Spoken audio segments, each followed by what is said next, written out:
आज गांव पर गर्मी जैसे टूट पड़ी थी।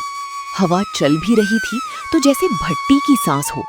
सूखी धरती सूरज की रोशनी में चमक रही थी और हर आंगन में पानी की कमी का बोझ चुपचाप पसरा था। अरे कितनी गर्म मिट्टी है। धीरे चल मोहन, नहीं तो पैर जल जाएंगे। मोहन नंगे पैरों से धीरे धीरे चलता, हर 2 कदम पर रुकता और हाथ की पीठ से माथे का पसीना पोंछ लेता। उसकी नजर बार बार घर के बाहर रखे मिट्टी के घड़े पर जा टिकती। बस थोड़ा सा पानी मिल जाए तो कितना अच्छा लगे। देखूं, शायद नीचे थोड़ा बचाओ। वो घड़े को दोनों हाथों से पकड़कर हल्का सा हिलाता है। भीतर से कोई आवाज नहीं आती, बस खालीपन की सूखी खनक सुनाई देती है। खाली? पूरा खाली? सुबह भी तो माँ ने कहा था कि आखिरी लोटा बचाकर रखना है। मोहन, घड़ा देखा क्या? एक बूंद भी बची है? नहीं माँ, कुछ भी नहीं। मैंने हिलाकर देखा, बिल्कुल सूखा है। हाय दैया, खाना तो बाद में भी बन जाएगा, पर पानी के बिना कैसे चलेगा? माँ, मैं कुएं तक चला जाऊं, शायद वहाँ थोड़ा पानी मिल जाए। अकेले मत भागना, धूप बहुत तेज है। पहले छांव में आ जा। छांव भी कहाँ है माँ? दीवार के पास बस इतनी सी परछाई बची है। मोहन दीवार से सटकर बैठ जाता है। उसके होंठ सूख रहे हैं, पर आंखों में सिर्फ अपनी प्यास नहीं, घर की चिंता भी तैर रही है। तेरे बाबा खेत से लौटेंगे तो पूछेंगे पानी कहाँ है? क्या जवाब दूंगी मैं? बाबा सुबह कह रहे थे ना, इस बार खेत की मिट्टी भी राख जैसी हो गई है। हाँ, और बैल भी थक गए हैं। सब पर एक सी मार पड़ी है। माँ, अगर मैं छोटा घड़ा लेकर जाऊं तो जल्दी लौट आऊंगा।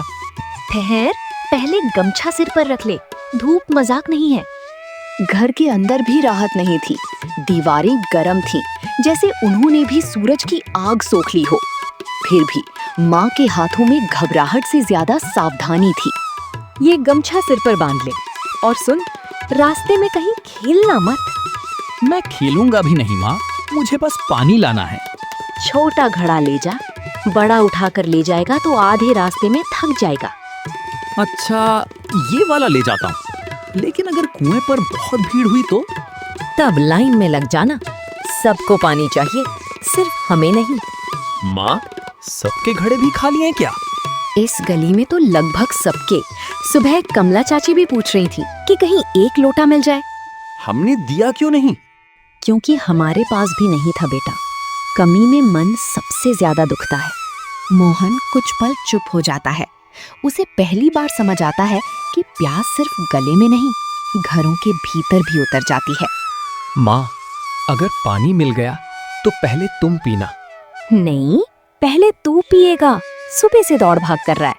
नहीं, पहले तुम। तुमने तो कुछ पिया भी नहीं। देख, बहस मत कर। जो होगा बांट कर पिएंगे। बांट कर? हाँ, जैसे पिछली बार किया था।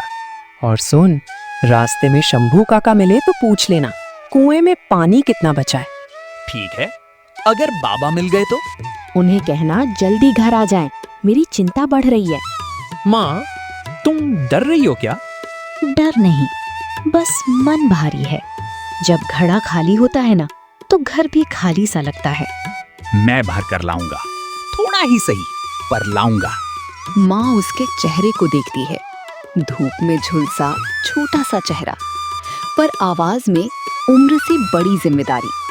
यही बात उसे एक साथ दुखी भी करती है और मजबूत भी। जा बेटा, पर धीरे धीरे, और अगर चक्कर आए तो तुरंत किसी की छाया में बैठ जाना। अच्छा माँ, मैं अभी आया।